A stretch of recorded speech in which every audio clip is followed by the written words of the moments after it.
Shri Lakshmirama cooperative society ముమ్మాటికి ఒక fake society, ఒక దొంగ సొసైటీ.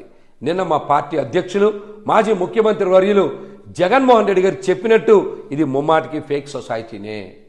ఎందుకు ఈ మాట చెప్తా ఉన్నామంటే, ఈ సొసైటీని స్థాపించినటువంటి ఆదిశేష్ గారు 1/1/2012 మరణించిన తరువాత వారి దగ్గర జీతానికి పనిచేసినటువంటి కొటికలపూడి సజ్జనరాజు సహకారంతో, అతని దొంగ బుద్ధితో, అతని మోసపూరిత విధానంతో కొంతమంది వ్యక్తులు కొటికలపూడి సజ్జనరాజు సహకారంతో ఈ సొసైటీకి సంబంధించినటువంటి పత్రాలని వారి ద్వారా తీసుకొని ఫౌండర్ మెంబర్స్ 67 మందిని తొలగించి కొత్తగా 52 మంది సభ్యుల్ని సజ్జనరాజు సహకారంతో చేర్చుకున్నారనేటువంటి మాట వాస్తవం. ఎందుకంటే 2012కి ముందే ఈ భూమి విలువ చాలా పెద్ద మొత్తంలో ఉంది. విజయవాడ నగరం నడిబొడ్డులో ఉంది. 2 ఎకరాల 17 సెంట్ల భూమిని కాజేయాలనేటువంటి కుట్రతో ఆదిశేష్ గారు మరణించిన తర్వాత అతని దగ్గర పనిచేసేటువంటి సజ్జనరాజు సహకారంతో కుట్రపూరితంగా ఈ ఆస్తిని కొట్టేయాలని, 2 ఎకరాల 17 సెంట్ల భూమిని కాజేయాలని సభ్యులని మార్చిన మాట ముమ్మాటికి నిజం. ఈ విషయం మీద ఆదిశేష్ గారి భార్య మరి వర్రే లక్ష్మి గారు 2012 సంవత్సరంలో కోఆపరేటివ్ డిపార్ట్మెంట్కి మరొక 9 మంది సభ్యులతో కలిసి ఫిర్యాదు చేశారు. 2012లోనే ఫిర్యాదు చేశారు. మమ్మల్ని సభ్యులుగా అన్యాయంగా తొలగించారు, దీని మీద విచారణ చేయాలని వారి దగ్గర ఉన్నటువంటి అన్ని ఆధారాల్ని కూడా కోఆపరేటివ్ డిపార్ట్మెంట్కి సమర్పించిన మాట నిజం. మరి వారు ఇచ్చినటువంటి ఫిర్యాదుని తీసుకొని కోఆపరేటివ్ డిపార్ట్మెంట్ కూడా విచారణ చేసి 2 సంవత్సరాల తర్వాత అంటే 2014లో లక్ష్మి గారు ఇచ్చినటువంటి ఫిర్యాదు కరెక్టే, వారు సమర్పించినటువంటి ఆధారాలు కరెక్టే కనుక 67 మంది సభ్యుల్ని 15 రోజుల్లో తీసుకోవాలి, సంఘ పుస్తకాల్లో నమోదు చేయాలని విచారణ అధికారి మస్తాన్ అలీ గారు ఇచ్చినటువంటి రిపోర్టుని అమలు చేయాలని అప్పుడు ఉండేటువంటి అధికారి అసిస్టెంట్ రిజిస్ట్రార్ ఎం సుమలత గారు కూడా మరి నోటీస్ జారీ చేశారు. 15 రోజుల్లో గనక ఫౌండర్ మెంబర్స్ 67 మందిని తీసుకోకపోతే ఖచ్చితంగా కోఆపరేటివ్ యాక్ట్ ప్రకారం చర్య తీసుకుంటామని ఆ రోజు 2014లో ప్రెసిడెంట్గా ఉన్నటువంటి వెంకట శ్రీనివాసరావుకి నోటీసు ఇచ్చిన మాట నిజం. మరి కోఆపరేటివ్ అధికారులు నోటీస్ జారీ చేసిన 67 మంది మెంబర్స్ని తీసుకోమని చెప్పిన ఎందుకు మీరు ఆ 67 మందిని సంఘంలోకి తీసుకోలేదు?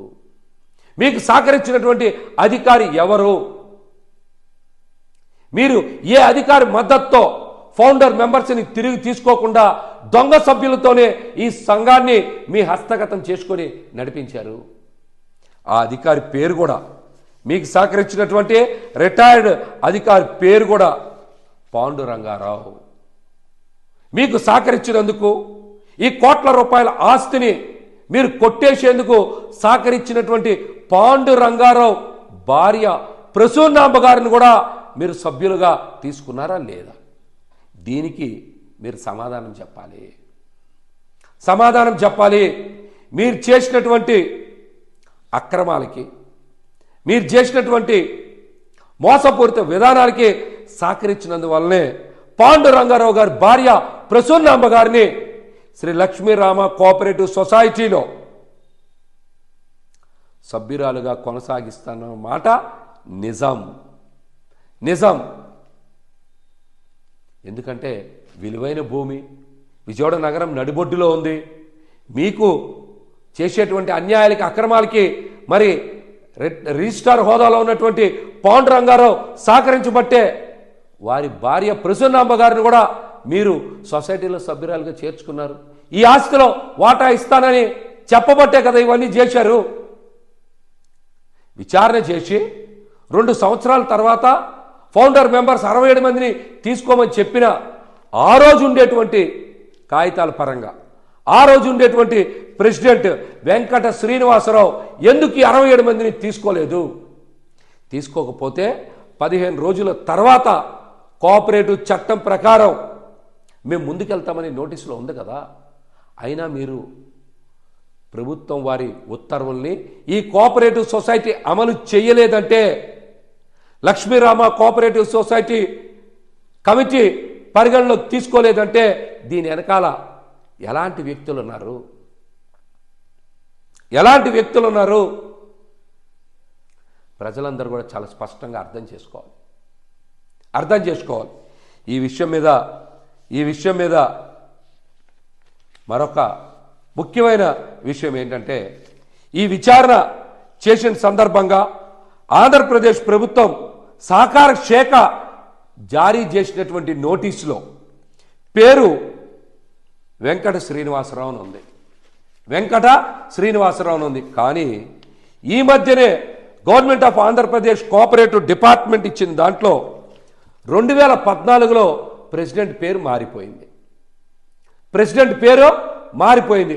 అప్పుడేమో వెంకట శ్రీనివాసరావు అని ఉంది, ఇప్పుడేమో నంబూరి తిరుమలరావు అని ఉంది ప్రెసిడెంట్ పేరు. ఎలా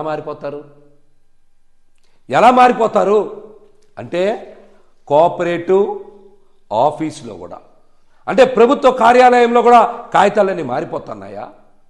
మీ ఇష్టానుసారం అధికారులు మేనేజ్ చేసి కమిటీలో మీకు నచ్చిన పేర్లు రాసుకుంటున్నారని చెప్పడానికి ఇంతకన్నా నిదర్శనం ఏం కావాలి? అందుకనే ఇది ముమ్మాటికి ఫేక్ సొసైటీ, దొంగ సొసైటీ అని మేము చాలా స్పష్టంగా చెప్పగలుగుతా ఉన్నాం. మరొక ముఖ్యమైన విషయం ఏంటంటే, శ్రీ లక్ష్మీరామ కోఆపరేటివ్ సొసైటీ ఎప్పుడు కూడా నష్టాల్లోనే ఉంది. ఈ మధ్యనే వారు ఫైనల్ ఆడిట్ రిపోర్ట్లో కూడా 2023-24 సంవత్సరానికి సంబంధించి 2023-24 సంవత్సరానికి సంబంధించి 6,16,000 రూపాయల నష్టాన్ని చూపించారు. కానీ 24-25లో అంట స్వసంగం కోసం ఏ రోజు పైసా ఇవ్వనోళ్ళు, ఏ రోజు రూపాయి ఇవ్వనోళ్ళు 2,43,90,000 రూపాయలు అడ్వాన్సులుగా ఇచ్చారంట. 2,43,90,000 రూపాయలు అడ్వాన్సులుగా ఇచ్చారంట. ఈ సభ్యులు ఆర్థిక పరిస్థితి ఏంటి? వీళ్ళు ఇన్ని కోట్ల రూపాయల డబ్బులు ఎక్కడి నుంచి వచ్చాయి? వీళ్ళందరూ ఇన్కమ్ ట్యాక్స్ ఎస్సీలేనా? వీళ్ళ ఆదాయం సక్రమమైందేనా? ఇవేమీ చూడకుండా సహకార శాఖ కూడా ఏ విధంగా ఆడిట్ పూర్తి చేసింది? ఇన్కమ్ ట్యాక్స్ డిపార్ట్మెంట్ కూడా ఈ సొసైటీ మీద దృష్టి సారించాలి. ముఖ్యంగా మేము ఒకటే డిమాండ్ చేస్తూ ఉన్నాం, ఇది దొంగ సొసైటీ కాబట్టి ప్రభుత్వం వెంటనే విచారణ చేసి ఈ సొసైటీని రద్దు చేయాలి.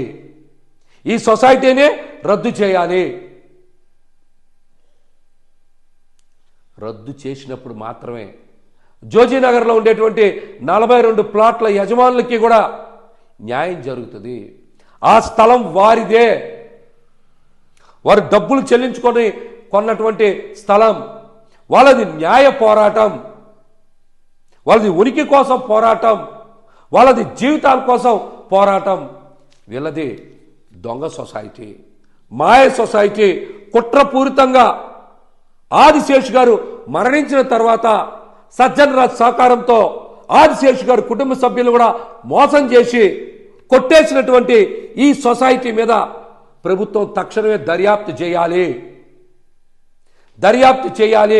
చేసి వెంటనే ఈ సొసైటీని రద్దు చేయాలని కూడా మేమైతే డిమాండ్ చేస్తా ఉన్నాం.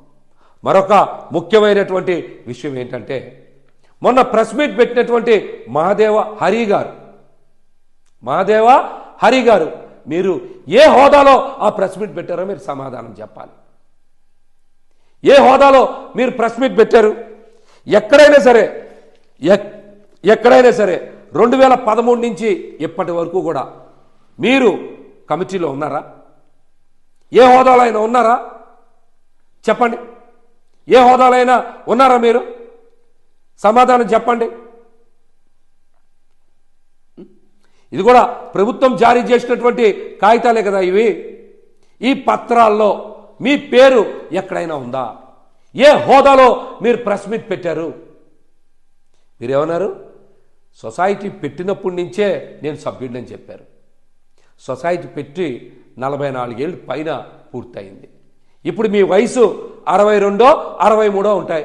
సొసైటీ పెట్టి 44 ఏళ్ళు అయితే మీరు 18 ఏళ్ల వయసులో ఇందులో గనక సభ్యుడిగా చేరే అవకాశం ఉందా? చెప్పండి. మీ వయసు 1 సంవత్సరం అటు ఇటుగా ఉంటే అప్పుడు మీరు మైనర్ అయి ఉంటారు ఖచ్చితంగా. అప్పుడు మీరు ఖచ్చితంగా మైనర్ అయి ఉంటారు. 1981లోనే మీరు మెంబర్ ఎలా అయ్యారు? ఎవరిని మభ్య పెడతానికి మీరు ఈ మాటలని చెప్తా ఉన్నారు? ఏ హోదాలో మీరు ప్రెస్ మీట్ పెట్టారు? ఈ అంశాల మీద ఖచ్చితంగా ప్రభుత్వం దర్యాప్తు చేయాలి. ఈ సొసైటీని రద్దు చేయాలి. ఈ సొసైటీ మీద ఇన్కమ్ ట్యాక్స్ డిపార్ట్మెంట్ కూడా వీళ్ళు వేసినటువంటి రిటర్న్స్ని ఖచ్చితంగా చెక్ చేయాలి. అదేవిధంగా 42 ప్లాట్ల యజమానులకి న్యాయం చేసే దిశగా మా పార్టీ అధ్యక్షులు జగన్మోహన్ రెడ్డి గారు డిమాండ్ చేసిన విధంగా ఖచ్చితంగా ప్రభుత్వం చర్యలు తీసుకోవాలని కూడా మేమైతే కోరుతా ఉన్నాం.